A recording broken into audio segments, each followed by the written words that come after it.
Good evening, ladies and gentlemen. I am Sam Well. Welcome to another edition of Points in the Paint. Wanted to hop on here tonight, touch base with you guys. We know we just wrapped up the NBA in-season tournament, the first one of its kind over the weekend. So I thought we'd do a little recap of that tournament, of what the championship game, and obviously the games leading up to it. Again, this is another edition of Points in the Paint for brought to you by For Frequency's Sake. Feel free to follow us on Facebook and on Twitter, and on Instagram as well. Feel free to follow me below. I can be reached at the Twitter or X handle listed below at Mark0220. And yeah, I just want to let's just get into it. So yeah, the NBA in season in NBA Cup is what they're calling it now. Probably change the name eventually, but that wrapped up over the weekend. Saturday, the Lakers beat the Pacers in the championship game. Final was 123 to 109. Did sit there. I watched the whole game. It was a pretty good game. Lakers would go up. Pacers battled back. I just think in the end, the Lakers just wanted it more, especially LeBron. If you watched the game, you saw how LeBron was just playing like he was 21 years old, just galloping through the paint, just attacking the glass. AD was relentless. AD finished with 41 points, 41 and 20, which is great. Great numbers. LeBron had 24. Austin Reeves chipped in with another 20 something. And yeah, it was just a really complete dominant performance by the Lakers. So congratulations to them for being the first team to win this in-season tournament. And that was really their motivation. I'm looking at some of the quotes now on the other screen and just hearing LeBron say there's obviously records will be broken, but there's never going to be a first person we're the first team to win this tournament. So congratulations to them. Congratulations to the Indiana Pacers. They're putting Indiana really on the map. Obviously, Tyrese Halliburton special. MVP, one of my MVP candidates.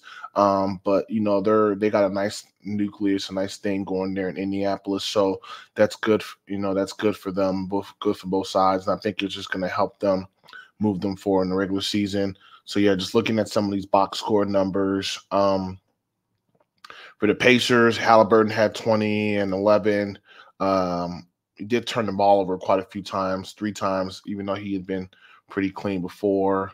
And besides him, Obi Toppin 13, Miles Turner 10. Miles Turner really struggled. Watching him, I saw him hit 1 3. He had a bunch of open looks. Neesmith 15, Isaiah Jackson 10, and Benedict Mathurin had 20 off the bench. But again, a lot of those guys too for the Pacers are young guys, so this tournament kind of helped put them in the spotlight. So I think that'd be good for them, like as far as Mathurin and Neesmith, even Obi Toppin, who was a backup in the Knicks for Julius Randle, the Knicks for a long time. It kind of puts them on the spotlight, and in a good way, in a sense, not in a bad way. But yeah, again, congratulations to the Lakers. Indiana Pacers are runners up. If you look at the Lakers box score, AD had 41 and 20. That's a monster game. LeBron 24, 11, and 4 assists. D'Angelo Russell chipped in with 13. Austin Reeves had 28 off the bench. And if I'm looking at this correctly, Austin Reeves and Max Christie had 2 points. Those are the only 2 bench players that scored for the Lakers. I mean, Rory Hachimura didn't, played 9 minutes, 1 point. Jared Vanderbilt, 1 field goal, or 0 for 1. Rory Hachimura, 0 for 1. So they really got a Herculean effort from Austin Reeves, too. And I believe he had the flu, so they're calling it the flu game for him. But, again, good for them. The winning team of this tournament, the Lakers, each player would get $500,000. And then the losing team in the championship game, Indiana Pacers, they will make 200,000. I want to find out if I can find this. Okay, yeah. And then, the runners-up get 200,000. So Indiana Pacers would get 200,000, while the Lakers would get 500,000. And then if you look at the losing player of the semifinals, which would be the Bucks and the Pelicans, they'll each get $100,000. And then if you look at the losing players of the quarterfinals, they'll get $50,000. So that'd probably be the Kings, the Suns, the Celtics, and the Knicks, if I got that right. Just check this bracket again. This thing's going really slow. Bear with me.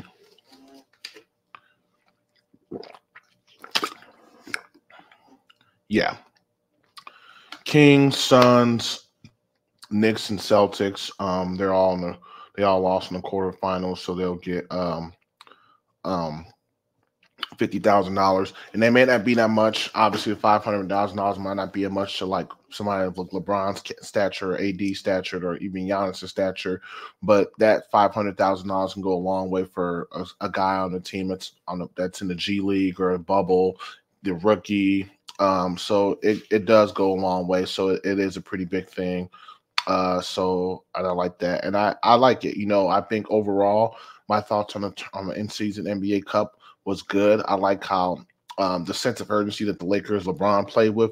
I think that single-handedly made it interesting, and I think this will be a thing moving forward for seasons to come. I can see other teams and other players really kind of amping up for it, and I can see I could see Commissioner Silver, possibly just throwing in other things. Maybe they double the winnings from maybe each winning player gets $1 million or something, or such and such, or maybe they give the winning team an extra draft pick or something, or a draft pick or extra roster spot or something. Really, you gotta incentivize things. So that's good there. And that, again, doesn't have any impact on the playoffs, but it just, kind of just highlights some of these young talent that we have in the league. And if you look at all the teams that were actually in the in-season playoff tournament, I mean, Lakers, Suns, Kings, Pelicans, all of them are, either in the playoffs or in seedings, or they're, on the outside, close on the outside looking in. And I mean, and if you look at the other side too, the Bucks, Knicks, Pacers, Celtics, the Bucks and the Celtics are in the playoff picture, and I believe the Knicks are as well, and I believe the Pacers are. I believe all 4 teams in the East are in the playoffs, and I believe the Lakers, Lakers mind just fell out of it, but most of those teams in the West, the Kings, the Suns, the Lakers, and the Pelicans, they're all in the playoff picture. I know the Pelicans were a little outside the playoff picture, but they didn't have CJ McCollum for a while, and he just came back. So that'll be something to kind of monitor. But yeah, so the fact that you have these playoff teams taking these things very seriously, I think that'll be good. And I think, moving forward, the Pelicans are actually the 10th seed. I'm saying that now. So all the teams that are in the playoffs or the play-in tournament are all, in the NBA playoffs. So that's good. Make sure I had that right. Sacramento, Denver. Yeah. So I think next year will be more of the same. I can see the level of competitiveness just continuing to rise that tournament. In the actual championship game, it was good. You had the young guns in Indiana going up against, the veterans, LeBron, AD, some of these other guys that have been around. D'Lo's been around for a while. And obviously the veterans, LeBron came out aggressive. And these guys were attacking LeBron. I don't know if I saw LeBron take a 3 in that game. I think he literally, every possession I watched, he was literally just driving and attacking. AD was attacking too. So they could just tell they wanted it more. And even in the game prior, when they played the Pelicans, and they just blew the Pelicans out of the water. And I don't know if you guys saw that game. That was just atrocious. It was close in the first half, and I watched it to halftime. And in the third quarter, the Lakers scored like 40-something points, and it was bad. Like Zion Williamson, he looked out of shape. He looked bad. The Pelicans just looked overwhelmed, and they got ran off the court. That was bad. At least in the other game with Milwaukee and Indiana, Milwaukee was fighting, kept it close. And they were, Milwaukee even took the lead at certain points, and the Pacers eventually won that game, but not the best showing for the Pelicans. I don't want to, go too much into that. I've heard a lot of, chatter already about Zion and his weight and how he looked gas. He's 15 years younger than LeBron, yet he just looked really gas and tired. So they got some internal problems they need to address. You heard some stuff about the Bucks and locker room incident with Bobby Portis and the coach. And a lot of that stuff shouldn't even get out the locker room. So it's all just smoke and distractions to me, honestly. But yeah, I'm looking forward to this being a thing. I follow this more than I follow like All-Star Weekend as far as NBA goes. I don't even watch All-Star Weekend. I might look at the highlights of the dunk contest and don't really need to look at highlights of the 3-point shootout. You could just who won, okay, and maybe watch the rookie. The rookie game would be nice to watch the rookies and the rising stars, what they call it now. I think rookie sophomore game that'd be something to watch to come to young talent. But the actual All-Star game, it's just no defense. They play hard the last 5 minutes, but it's usually like it's not really anything to get excited over. When I was younger, yeah, but now that I've seen it a few times, it's it's cool. But these games, with the crazy courts and the flooring, what I'm saying, it could be a thing. So definitely be something to keep an eye on it from more moving forward. So yeah, I got you here. So let's look at some of these standings while we're here. In the Eastern Conference, the Celtics are number 1, followed by the Orlando Magic at 2, Bucks are 3, Sixers 4, Indiana's 5, Cleveland 6, Brooklyn 7, Knicks are 8, Miami's 9, and the Atlanta Hawks are 10, 9-12. The Bulls, and they're won 4 in a row, and they're only like a game. They're literally only a game out of the 10th spot. Well, I won't get into that. Okay, and in the West, wow, the T-Wolves are number 1 in the West. Shout out Minnesota. Minnesota, shout out the Timberwolves. Ant-Man and Karl Anthony Towns and Rudy Gobert. I'm not sure who else they have there. Jordan McLaughlin. Those guys are, they're for real, man. They're beating teams by almost double digits. They've on a 6-game winning streak, 9-1 in their last 10 games. Yeah, you love to see it, man. Minnesota's number 1, OKC's number 2. Dallas is number 3, Denver's number 4. If that was not what I would picture the Western Conference to be. Lakers are number 5, Sacramento 6. The Sacramento's starting to round in the form. Phoenix is 7, Houston's 8. Clippers are back in the playoff picture, so that they've won 3 in a row. Clippers are 9th seed, and the Pelicans are the 10th seed. You still got the Jazz, or not the Jazz. You still have the Golden State Warriors, right below the Pelicans. Literally like do this right, game and a half below the Pelicans. Jazz are really bad. I didn't know the Jazz are that bad. Well, they lost 2 in a row, but they're 7-15. I know they got some injuries. I know Markin has been out the lineup. There's just such a drop off from Golden State to Utah, and then Memphis, Portland, and San Antonio. Ja Morant's getting ready to come back here. He has 4 more games. He just to complete his 25-game suspension. So we'll get to see what Memphis does once Ja comes back.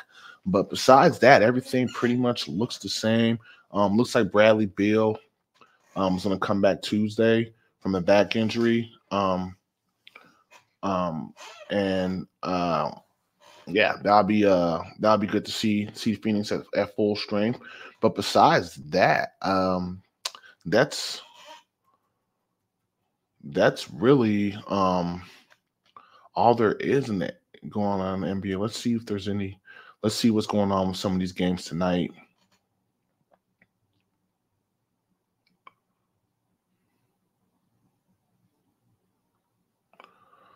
We got a few games on the slate tonight, actually, because that tournament spanned all of last week. I know there was like Monday, Wednesday, or something like that, and then Saturday was a championship game. But then the days that the tournament games weren't going on, all the other teams were playing. So Tonight we have the Heat and the Hornets, 59-50, Miami at halftime. Um, Pacers, Pistons. Pacers are out right 66-61 halftime. Pistons are 2-20. That's bad. That's my birthday. Cavaliers 54-51 versus Orlando at the half. Wow, this is probably one of the first times Orlando hasn't been leading at the half. Man, sucks for you if you bet it on Orlando win at the half. If you know, you know, man. If you know, you know. I'm just gonna say that. um, Wizards are getting throttled by the Sixers at half. 76ers at halftime. 46-75 Philadelphia. That's what almost 30 points. Yeah, 29-point blowout. Man, the Wizards are just bad. I mean, I harp on my Bulls, and but we just got to make a few moves, and and we got some pieces there. But the Wizards are just bad. They're like a circus team. They're like they got a bunch of clowns on there. Kuzma, not and Jordan Poole. I mean, it's sucks if you're a serious player. You're playing for Washington. I think they got some guys in it that play hard. Daniel Gafford's a guy that plays hard, and I like the rookie they have, Bilal Coulibaly, and Danny Anavita. But some of those other guys they're not serious about winning. You see them, always on Shaq and the Fool or something. They're throwing alley-oops off the backboard when you're down 50. Like you're just yeah. I won't get on that too much. Nuggets are losing to the Hawks 42-50. Nuggets have been terrible on the road. They're 5-8 in the road. They got to pick that up. Raptors and Knicks are in a tight one, 45-51. Spurs and Rockets just kicked off. That's still early, 8-7 Spurs. Mavericks and Grizzlies are going on now. That's early 2, 12-11. I think I'm pretty sure Kyrie Irving is out of that game. He got injured in that game. Bulls are playing the Bucks. The Bulls are down 9-16 first quarter. Wouldn't be surprised if Milwaukee tries to throttle us tonight because they were upset about losing. But we'll see. We beat them last time in overtime. David versus Goliath, right? Timberwolves are playing the Pelicans down 3-7. That's still early. The Jazz are playing the Thunder 7-12. That's still early. We'll see what happens there. Then we still have the Nets and Kings later tonight, and the Trailblazers and Clippers. So it looks like we have a full slate of NBA games on for tonight. So that would be good. And I guess moving forward, that's all we really have until December All-Star Weekend. That's like the next big thing. I think that's so we'll just kind of stand pat and just see what's going on. Are there any trades? I mean, I think Zach LaVine is rumored to be getting moved, but he's out for a couple weeks, so I don't know. So I just think we're going to be, kind of in limbo for the time being until something happens. But I will definitely let you guys know. But yeah, I think that's all I have for tonight. Catch me next Monday at the same time. And we can touch on anything that's happened over the week. But yeah, thank you again for joining me for another edition of Points in the Paint. I am Sam Well. Again, my handle is below. Feel free to tweet me if there's something you want me to touch on. Definitely don't be a stranger. But if not, then I will see you guys next week.